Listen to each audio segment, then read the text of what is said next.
Psychiatrists are educated in a way that makes them psychotic. Now let's look at medicine.net. Psychotic disorders, delusions. Now this is according to them, so according to their own scale, they are psychotic. Pay attention. Delusions. A delusion is a false personal belief that is not subject to reason or contradictory evidence and is not explained by a person's usual cultural and religious concepts, so that, for example, it is not an article of faith. So, psychiatrists are the ones who say that psychiatry is not a religion, and it certainly cannot be accepted as a mainstream religion. It is a religion in the sense that it takes faith. So what they're doing, they are not allowing to be subject to reason or contradictory evidence, such as the thousands of valid sources that I have specifically disproving psychiatry and their method of diagnosis and their lack of a valid diagnostic test. So, going on, a delusion may be firmly maintained in the face of incontrovertible evidence that it is false. Delusions are common in psychotic disorders such as schizophrenia. Delusions can also be a feature of brain damage or disorders. So, what you're seeing is incontrovertible evidence that their belief is false, but they avoid it. So, psychiatrists, according to their own description of mental illness, suffer from a psychotic disorder. Unless, of course, they are just liars and they have an alternative motive, an ulterior motive. It's a story for another day. So either way, they're liars who are making money off you, or they're evil. They're evil liars who are making money off you, or they are delusional. They're lying because they're delusional, because they actually believe the things they're saying. Now let's explore this idea of triggers, shall we? Now, first, let me cover this last thing. There are genetic, biological, environmental, and psychological risk factors for developing a psychotic disorder, according to them. Okay, so this medicine.net is taking a very diplomatic approach to this, and they are trying to be as fair as possible, based on what society's expectations, that is. Fair in the term, in the sense that they haven't completely said it's biological or genetic. They've admitted to a certain degree of environmental factors and psychological risk factors. But not fair in the sense that they're telling you the fucking truth. But anyway, so like I've said for a long time, mental disorders as defined by them do not exist. And logically, anyone who's honest knows that I'm right, because look at how they described it. They haven't even accurately described it. They haven't specifically described what it is because they don't know what it is. So therefore, it's a half-assed description. Therefore, mental disorders as defined by them do not exist. So, now we must ask ourselves, based on the pyramid videos I've made and my description of what is going on, the numbers may be off a little bit, but the logic is not. So, what happens when somebody's trigger is being covertly drugged or being drugged in the first place? Okay, people definitely have triggers in the sense that if you do something, you push their buttons, you rub them the wrong way, you start doing things that are their pet peeves, they're going to act up. And a lot of people, we all have a lot of the same triggers: annoying noises, physical confrontations, what have you. Now, when you are looking, you got to realize that they cannot make the argument. This is also another interesting fact. They cannot make the argument that someone such as myself does not know what they're talking about, because then they would have to admit that they do not know what they're talking about.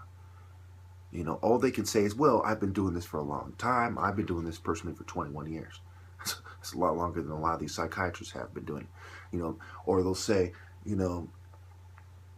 I'm the expert, I went to school for this, which is not, all this stuff, things are nonsense, because there's many political scientists and economists who can say that, and sociologists that say that they went to school, or psychologists that they went to school for this and that they're the expert, but we all know that's not true.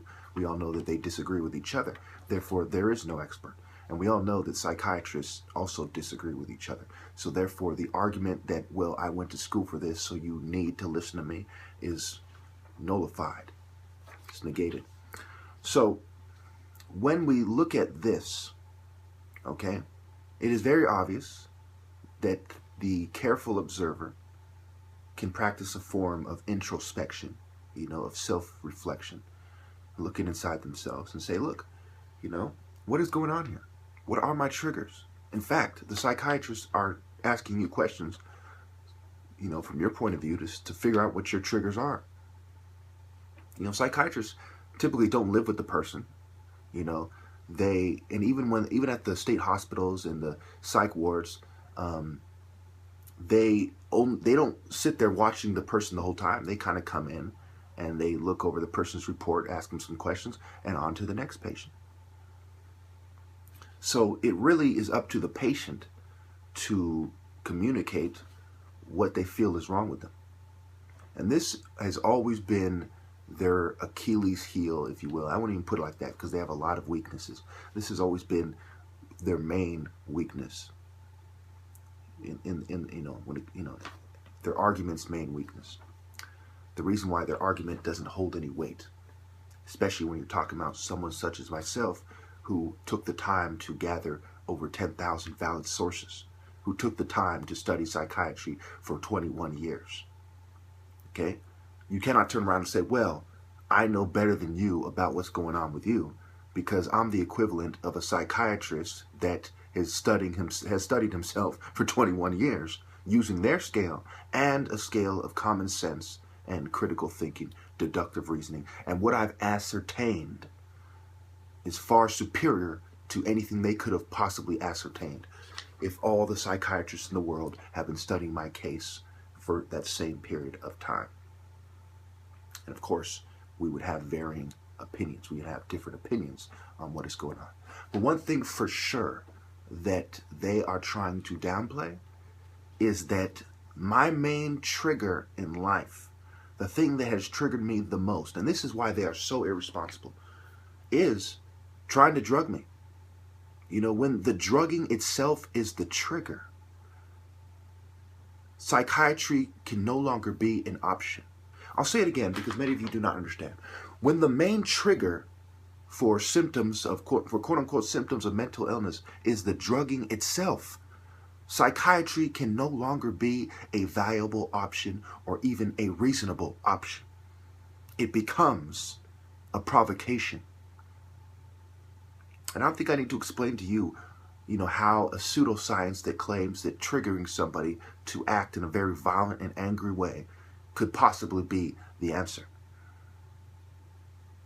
No, with somebody like me, either you make them brain fucking dead and strap them to a bed for the rest of their lives, or you find another way to deal with them. Like listening to what the fuck they say and leaving them the fuck alone. My case is a very clear-cut case. The psychiatry is the trigger.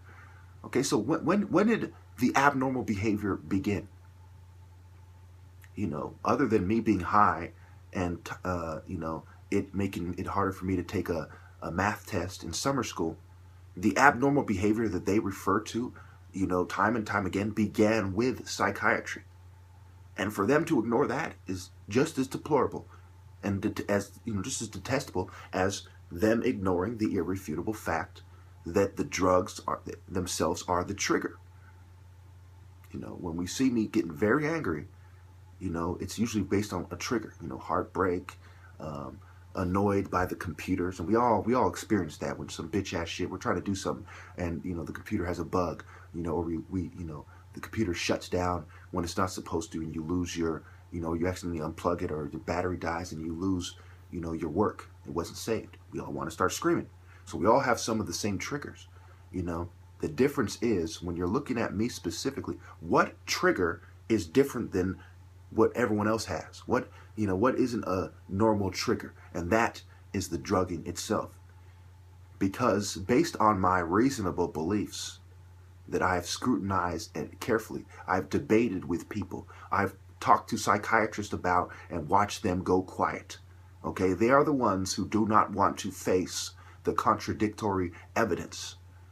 They are the ones who are not subject to reason. Not my argument. I've told them time and time again. I said, look, I will give you $1,000 to disprove my key points, any key point in any of my videos. And thousands of them have to do with psychiatry. You know, that you cannot turn around and say, well, his beliefs are not subject to reason or contradictory evidence. I mean, how much more subject to reason could it possibly be? How much more subject to contradictory evidence could it possibly be? Therefore, they are acting in a psychotic manner. They have beliefs that aren't considered religious by mainstream society. Their beliefs aren't considered cultural and religious concepts by mainstream society, unless you are willing to admit that psychiatry is part of Western culture, and many of you do not want to go there. No, you don't want to demonize your entire culture based on this pseudoscience, you know, by including it. Or religious concepts. Now, here's the key, here's the thing. The word usual must also be applied. And that goes back to, well, who sets the scale for what is usual? You know, organized religion is used for control. But Christianity in its pure form is the salvation of man. And I've never said it any other way. I said, yes, you know, if we have a church, you know, separating church and state was bad, not because we separated the state from organized, from Christian, let me go back. It's not bad because we separate the state from organized religion. It's bad because we separated the state from the morality in the Bible. Okay? Anyway, the bottom line that you would be a complete moron not to see is that using their own scale, what they are doing is completely irresponsible, it is counterproductive, and it is triggering somebody to anger. And we must all admit that we all have triggers. We all have something that will bring us to anger if it was done to us. You know, somebody hits your fucking car, for instance. You know, we might be angry at first and then calm. You know, we have different rates that we calm down. You know, but we all will start off feeling some kind of way about it. You know, we all have triggers. And even if that is a bad example, which is probably not, you know, there's something else that would upset you. You know, I've seen the most fucking, you know, Buddhist type motherfucker get upset at times, you know. We all have triggers. So, therefore, how can, you know, the key point of this video is how can one possibly justify covertly drugging, forced drugging, or drugging at all somebody whose main trigger in the last 21 years has definitively been proven as psychiatry itself. Now, what led me to go back to the hospital the last time? I made a video where I said, you know, I should do this, that, and this to the pigs, right? And why did I make that video? Because the thought of them taking me to the psych ward to be drugged was unbearable. And as I dwelled on that thought, you know, as I meditated on it, as I thought about it in detail, it drove me to anger. And they decided that anger, they decided, not me, that anger was symptoms of a mental illness. And what caused it? What triggered it? What definitively triggered it? The thought of them drugging me. There's no way around it. I am absolutely right. And I offer $10,000 to anyone who can definitively prove this key point in this video wrong. And if that isn't subjecting this idea to reason and contradictory evidence, then what is? And if they cannot definitively prove it wrong, then how irresponsible is it to continue down a path of covert, coercive, forced drugging, or any sort of drugging, when that is the main trigger that will probably get people fucking killed at this rate? Thank you. Did that atheist guy really tell you to provoke me to go to the psych ward?